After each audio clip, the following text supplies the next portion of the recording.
Hier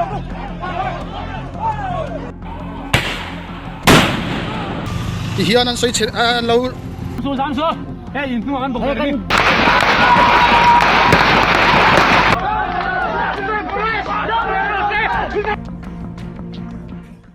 Assam से हमारे दो सांसद और जुड़े हुए हैं, लोकसभा के सांसद प्रद्युत बोरदोलोई जी और हमारे लोकसभा के सांसद अब्दुल खालिक जी। आप सभी को पता है कि पिछले दिन असम मिजोरम के सीमा पर जो दोनों राज्यों के पुलिस फोर्स के बीच में जो गोली और जो हिंसा हुई है उसको लेके अभी तक हमारे जानकारी में 6 पुलिस अफसर ने उनकी मृत्यु हुई है। बहुत से पुलिस अफसर घायल हुए हैं और बहुत से सिविलियन आम नागरिक, देश के नागरिक आज घायल हुए हैं। तो सबसे पहले जो हमारे मृतक हैं उनके परिवार के प्रति हम सभी मिलकर हम अपना श्रद्धांजलि देते हैं, अर्पण करते हैं और ईश्वर से प्रार्थना करते हैं कि जो लोग आज अस्पताल में हैं, ट्रीटमेंट कर रहे हैं, उनमें से हमारे महाराष्ट्र के एक अफसर, आईपीएस अफसर वैभव निम्बलकर भी हैं। तो सभी के स्वास्थ्य के लिए हम भगवान से हम प्रार्थना करते हैं। दोस्तों, ये जो पूरा तनाव असम मिजोरम के सीमा पे जो हो रहा था, ये अचानक एक दिन या एक रात में नहीं हुआ है।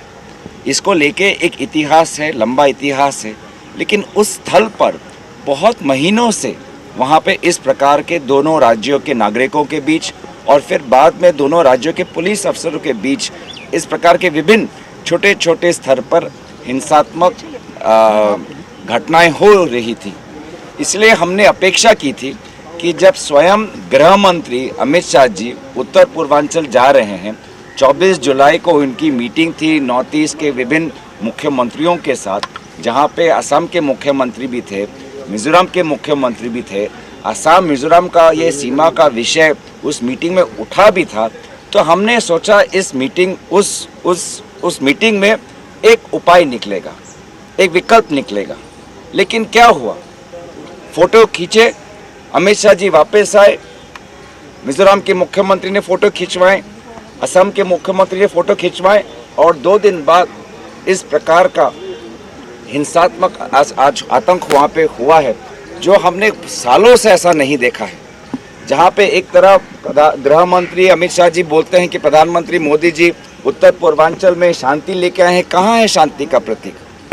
और आज हम देख रहे हैं कि दोनों आज कुछ मीडिया रिपोर्ट में बोल रहे हैं कि LMG लाइट मशीन गन का इस्तेमाल हुआ है। क्या हम अपने देश में हैं या देश के सीमा पे हैं? क्या हम सभी भारतवासी नहीं हैं? क्या हम सभी भारत नागरिक नहीं हैं? तो ऐसा क्यों हुआ है, इसको लेके हम एक इंक्वायरी की मांग करते हैं। मैंने एडजर्नमेंट मोशन भी दिया है और भी कुछ कदम हमारी पार्टी ले रहे हैं, AICC और APCC।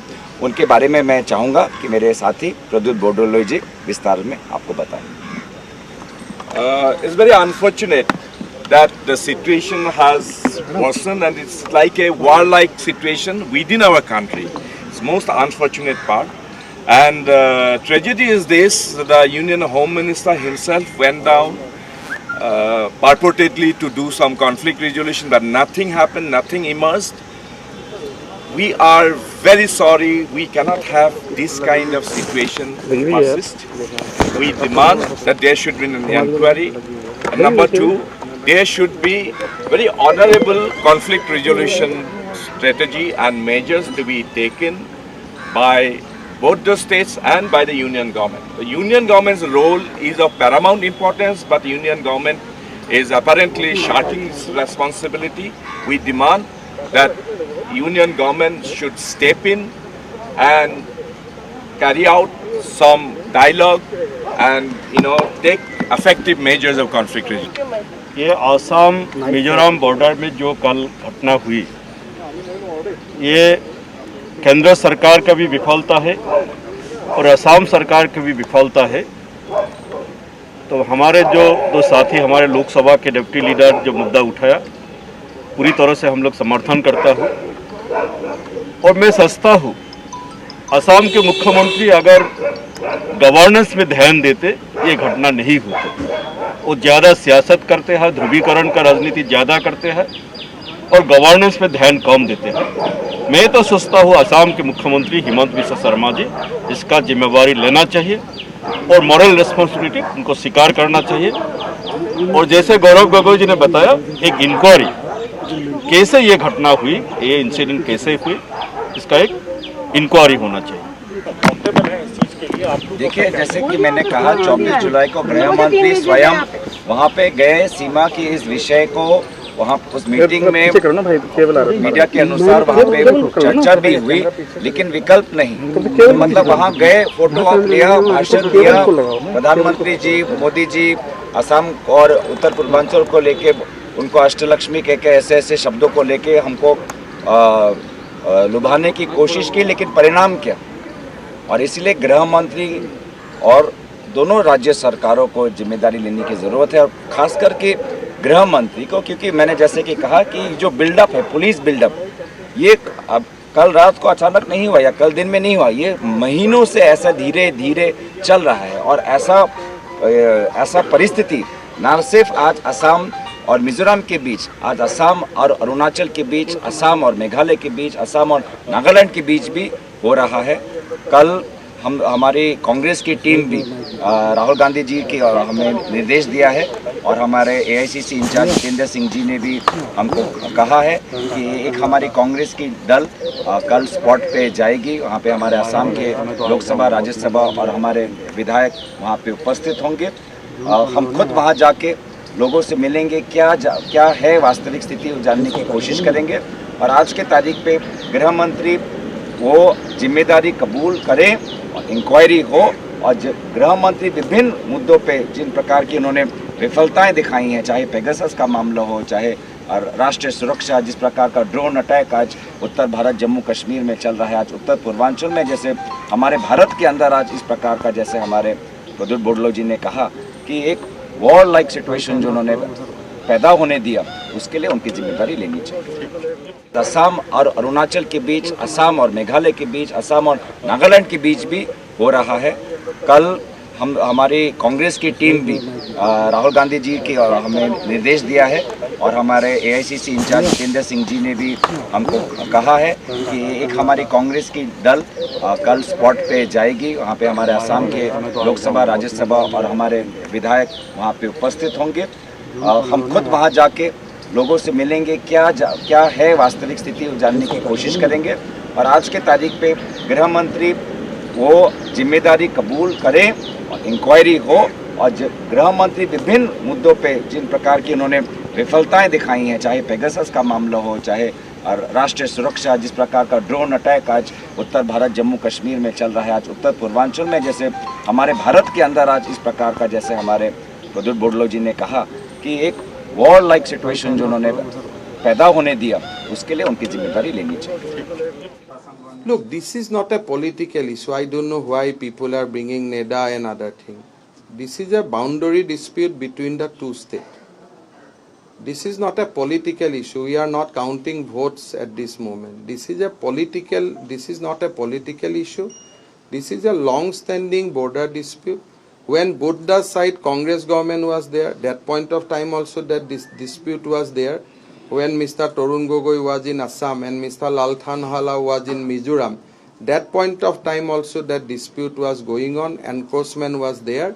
So these are dispute basically between two states. It is not between two political parties. Shillongot also we have discussed. Home Minister Amit Shah has said that when India entered 75th years of independence, there should not be any dispute. I have told in the meeting that Assam is ready to give anything for peace in the northeast. We do not want land, but only thing that it is a reserve forest. Wherever we have dispute, in between that there is a reserve forest. So can reserve forest be utilized for settlement? The moot question which rest of the India should know, that wherever we have dispute, that dispute is not regarding land. This dispute is regarding forest. Assam wants to protect the forest. So Assam is not organizing any settlement. Assam is not doing any settlement in the forest area. So our problem is even a neutral people also take care of the forest. Suppose tomorrow central government says that look, there is no question of Assam, there is no question of Mizoram. The forest department of government of India will take care of forest. We are fine because for Assam we do not want any settlement inside forest. So I told in the Shillong meeting that these are the forests. So Assam is doing a responsibility for mankind by protecting our forests. So now from Assam side there is no construction. The question is in reserve forest, how can one do construction? And that to fresh construction. So question is that how can you utilize arms, ammunition, bomb to settle dispute between two states? It is not China-India boundary. This is a after all boundary of India.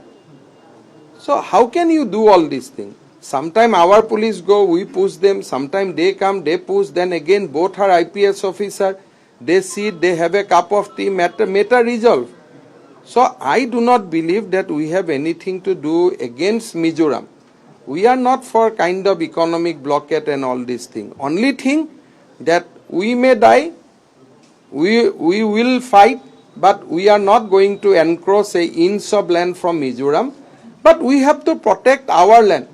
But tomorrow if government of India say, no, give this, all this land to Mizoram, we will give because after all it is India's land.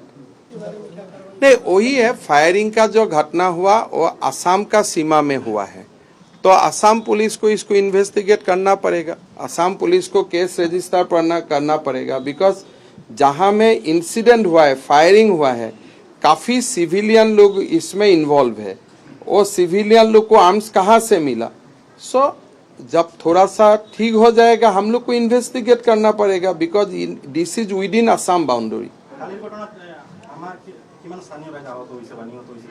আমাৰ স্থানীয় ৰাইজৰ একো হোৱা নাই only 5 জন পুলিচৰ মৃত্যু হৈছে আৰু কোনো মাটি বাৰী আমাৰ হাতৰ পৰা যোৱা নাই আৰু আমাৰ এতিয়াও কিছুমান মিডিয়াত যি ধৰণে কৈছে এটো নহয় we have a strong deployment in that point now IGP station there and we have a very strong deployment there and we are not allowing an inch of land to be encroached. Surely Mizoram government must inquire that from where civilian got arms and where from they got authority to fire at Indian citizen and those videos are there. I think it is also important for peace and stability of Mizoram that civilian doesn't got arms. So these are, if today it is being used against Assam police, tomorrow it will be used against own people. So it is important for the government of Mizoram to investigate that how civilian got arms. Three battalion of commando will be deployed in Assam-Mizoram border. So we are just in the process of doing that. So entire Mizoram, Karimganj and Silchar border, we are going to raise 3 commando battalion. 3 battalion will post here. So that 3,000 police will be there, but we will not go in their territory. That will be within our territory. We are going to protect our territory. Amit Shah ji has told me the same thing, that please see that no civilian casualty is there. Please see there is no tension. Because there is nothing to say, no land has been taken from us. So those things is never been the question because we have not allowed our land to be taken over like earlier. So today we are firmly on our land. We are protecting our land. There was a fight for a post. So Amit Shah ji has told me that give that post to CRPF. I said fine, take the post. These will not happen. What kind of final meeting? There is no final things. These will go on till mindset change. Unless people develop a respect for forest, this will go on. Sir, just one clarification. When you say civilians and innocent civilians, you of course don't mean the civilians holding arms and firing at our officers. No. Even if some civilian hold arms, we have to try him through the law. Because they are Indian citizen and without trial I cannot open fire. So that is not one law will permit me. if tomorrow on the video that comes that Assam police is firing at some innocent people and some people file high court, we have to reply. The way now Mizoram has to reply when we are going to file that petition in Supreme Court. So my point is very clear, we will die but we will protect our land. And Assam will not launch counter-attack. That is not in our DNA. Assam will not launch counter-attack. We will sit down in the border, we will die, but we will protect our boundary. But whatever may be the provocation, we will not attack somebody who belongs to our same country.